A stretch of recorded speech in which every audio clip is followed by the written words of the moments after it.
j'espère que vous allez bien. Aujourd'hui, on se retrouve pour la tag de la mi-année qui a un nom un peu compliqué, c'est le Main Ear Back Freakout. Un truc dans le genre, en gros, un tag de la mi-année, on va faire le bilan, clairement. Je profite clairement que mon copain dort parce que hier j'ai été de filmer et monsieur a pas arrêté de faire l'andouille derrière. Donc du coup, j'en profite qu'il dorme pour filmer.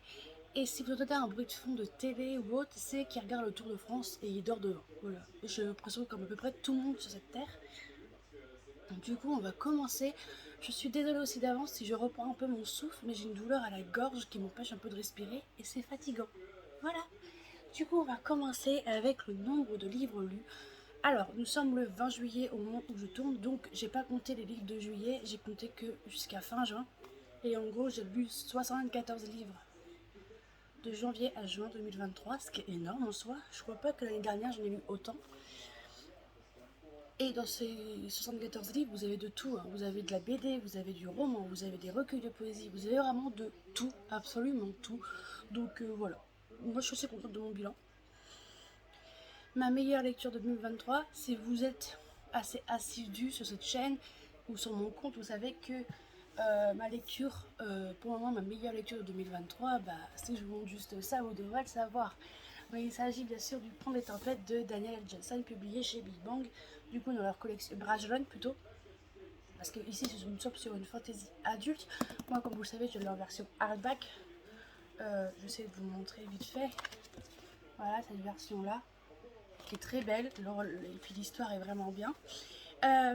Si vous savez toujours pas de quoi ça parle, je vais vous faire le résumé bien sûr. Ici on va suivre Lara, princesse de Maridrina, qui en fait va devoir épouser Aren, le prince de Itikana. Pourquoi?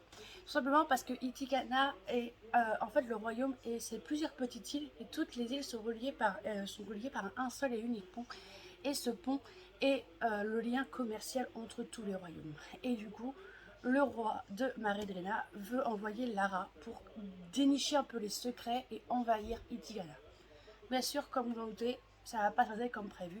Ici, nous sommes sur un Enemies to Lover, sur des pépites au son du jamais. La plume est extra. Je peux vous en parler pendant 10 ans, mais c'est trop bien. Attention, c'est une phobie des serpents, je vous le dis, parce que c'est pas pour rien qu'il y a un serpent, mais j'ai trop hâte d'avoir le tome 2 car la fin m'a frustrée, je suis encore autant frustrée alors que je l'ai lu il y a quelques mois déjà. Mais je m'en souviens comme c'était hier. Je l'ai posé où maintenant? Je sais pas. Mais vraiment, c'est toujours le même problème. Ensuite, on a la meilleure suite de saga et clairement, je n'ai pas lu spécialement de suite de saga car les sagas que j'ai commencé, j'ai tout lu. Par exemple, je vais vous présenter du coup Bodyguard de Laura S. Wade. J'ai lu les 4 tomes de suite, on en a fait un par mois. C'était trop bien d'ailleurs. Alors mon préféré le 4, clairement. Mais en gros, dans cette saga, nous allons suivre 4 frères. Alors, non. Les 3 premiers tomes sont sur les frères Westwood. Du coup, vous avez Lennon, après vous avez Cruz, après vous avez Sawyer. Jackson est un peu un frère adoptif, un ami qui est considéré comme un frère. Voilà, tout simplement. Bref, en gros, on va suivre des bodyguards, vous en doutez, je me suis tapé contre la bibliothèque. On va suivre des bodyguards et dans chaque tome, vous avez une histoire différente, mais il est important de lire ces tomes dans l'ordre car vous avez un fil conducteur, vous avez une autre histoire derrière et du coup, il faut vraiment les lire à la suite pour avoir ce fil conducteur logique. Voilà, donc dans le premier tome, on va suivre Lennon qui va devoir qui va s'infiltrer dans le MIT, là où travaille Dovie. Où travaille Dovie. Dovie, elle est étudiante au MIT, elle fait des recherches et tout. Sauf qu'elle a une petite menace de mort sur la conscience. Du coup, Lennon va aller là-bas et il va l'aider, voilà, il va la protéger, d'où romance. Dans le tome 2, nous suivons Cruz qui va devoir protéger une mannequin super connue, romance bien sûr, mais il s'est passé quelque chose entre eux avant qu'il la protège. Je ne vous dirai pas quoi, j'ai foncé lire ce livre. Dans le troisième, nous suivons Sawyer qui va devoir protéger son ex. Oui, en gros, il va devoir protéger son ex petit ami de l'époque, son premier amour, parce que son premier amour est parti du jour au lendemain sans qu'on sache pourquoi. Et il va devoir la protéger pour certaines raisons aussi.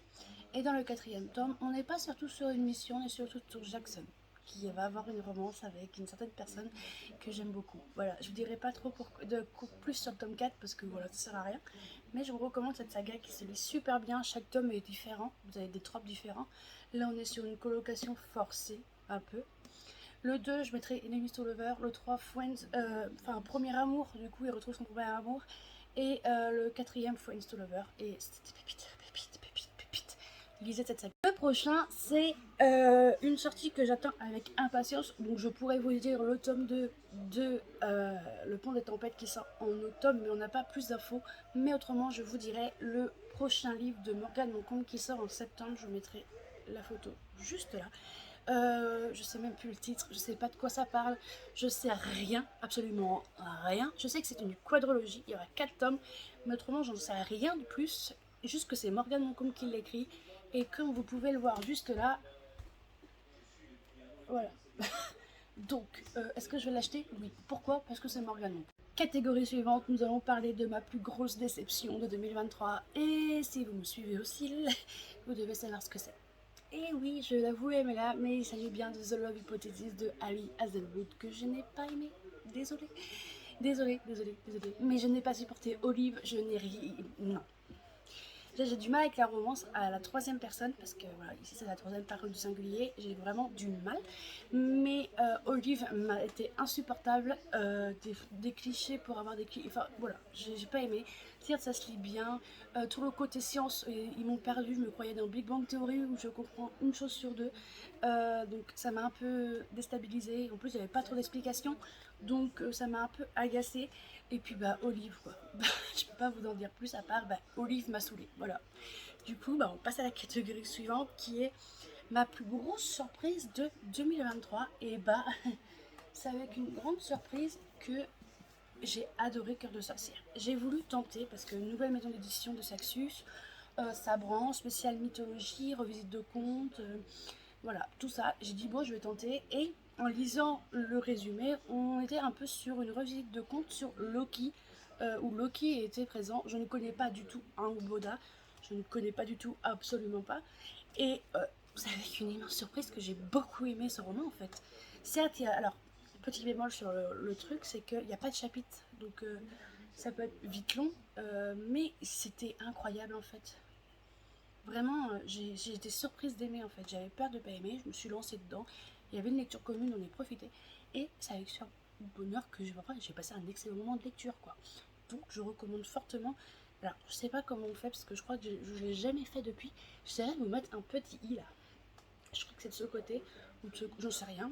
Et où je parle un peu plus, je crois que c'est dans mon bilan lecture le dernier, où je vous en parle plus en profondeur avec le résumé et tout. Mais j'ai vraiment beaucoup aimé cette lecture et ça m'a surpris. On continue avec ma nouvelle autrice préférée. Alors j'ai un peu triché parce que le deuxième roman que j'ai lu d'elle, je l'ai lu en juillet et ça a été un coup de cœur. Et clairement, on va parler de Valentine Lalande, qui est aussi connue par le nom de Valentine Stargan. Clairement, coup de cœur. Coup de cœur pour lui, coup de cœur pour l'autre. L'autre qui est juste là, d'ailleurs, je vais vous le montrer, il est juste à côté. Alors, j'ai lu celui-là en début d'année, coup de cœur incroyable. Et j'ai lu La différence de l'eau qui dort de Valentine Stargan, du coup c'est la même auteure. Et coup de cœur aussi, c'était incroyable. Les deux étaient incroyables, avec des sujets forts, des sujets... Enfin, voilà, ça m'a beaucoup touchée pour des raisons vraiment personnelles. Mais c'était incroyable, j'ai adoré Sibylle, j'ai adoré la plume de Valentine. Du coup, je pense me procurer d'autres livres d'elle, sachant que j'en ai un autre de l'auteur qui est juste là, vous savez, vous voyez me baisser, qui est Nos cœurs en chute libre. Donc je vais tenter celui-là, et je pense que si celui-là c'est aussi un coup de cœur, c'est sûr et certain que je vais m'enchaîner des livres de l'auteur parce que j'aime beaucoup sa plume. Elle a des sujets vraiment très poignants, très touchants, avec des personnages incroyables. Et du coup, waouh. Je vous en parle plus tard de l'indifférence de Loki Dor, je vous en parlerai en post Instagram et de mon bilan lecture de juillet. Que je ne sais pas trop quand il va arriver parce que je pars en vacances en août, donc je ne sais pas trop quand il va arriver, mais il arrivera. Et du coup, ouais, nouvel auteur préféré pour sa plume qui est incroyable. Honnêtement, ouais, pépite. On continue avec mes personnages favoris. Ah oui, ça y est, je m'en souviens. Je me dis j'avais changé de truc. Il s'agit de Harper et de Grey dans Un sorcier noir et éternel. C'est pas que j'aime pas Rennes, mais voilà, j'ai eu du mal avec lui. Mais j'ai adoré Harper parce qu'elle a beau être handicapée, elle a une force incroyable. Que ce soit une force mentale en se disant ma jambe me traîne, mais c'est pas grave, je continue à me battre. Et Grey, oh Grey, je l'ai adoré. Faut vraiment que je me lise la suite. Je me suis acheté la suite exprès. Mais j'ai trop aimé ces personnages. De base, j'avais mis Roma et Juliette dans Ses plaisirs violents, mais je l'ai lu en juillet, donc ça compte pas. Voilà. Ouais, c'est triste, mais bon, c'est comme ça. Je fais attention de ne pas faire tomber ma plante. On continue avec un livre qui m'a fait pleurer.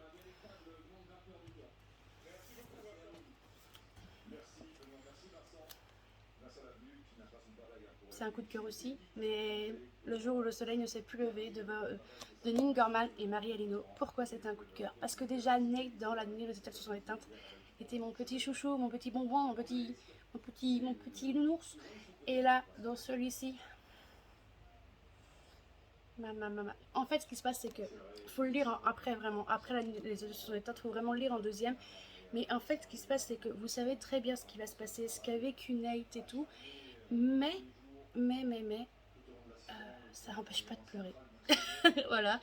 Je suis beaucoup touchée par Nate parce qu'on a beaucoup de points communs. La dépression, l'anxiété, le harcèlement scolaire, on a énormément de points communs. Et voilà, j'ai pleuré. Il y en a un autre que j'ai pleuré, mais je sais plus c'est quoi. Mais lui, c'est sûr que j'ai pleuré. Mais il y en a un que j'avais pleuré, mais. Ah bah si, c'est Sibelle Sibyl aussi. J'aurais pu mettre ça.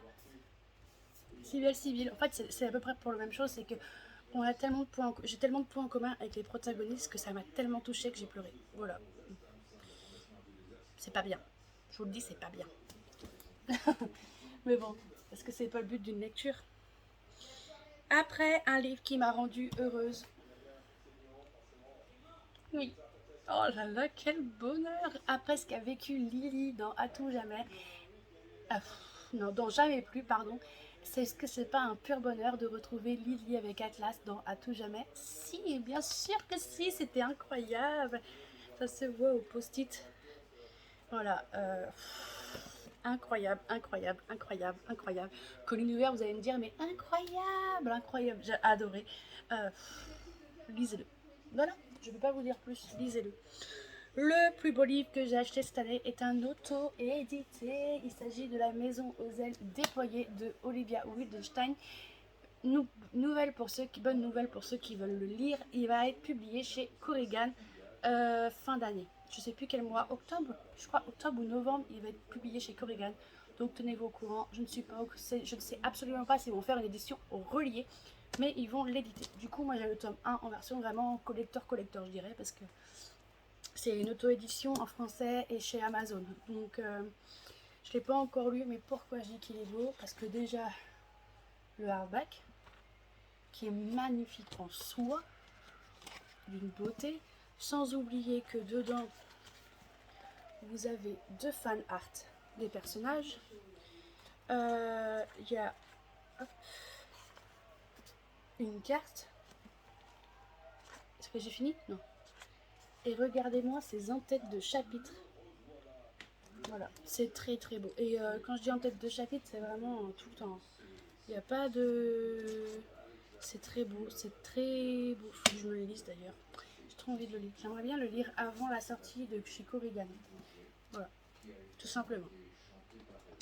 Et on termine avec le livre que je veux absolument lire avant la fin de l'année. Il y en a plein. J'aimerais lire le tome 2 des Ponts des Tempêtes, mais il n'est pas sorti. Le nouveau Morgane Moncombe, mais il n'est pas sorti. Il y en a plein que je veux lire. Il y a Jade City qui va sortir. J'ai trop envie de le lire celui-là aussi. Mais j'ai décidé de mettre... J'aimerais finir la saga de Serpent and Dove. On m'a imposé Blood and Honey de Shelby Marine. C'est le tome 2 celui-là. Mais honnêtement, j'ai trop peur de le lire car beaucoup ont été déçus de ce tome 2.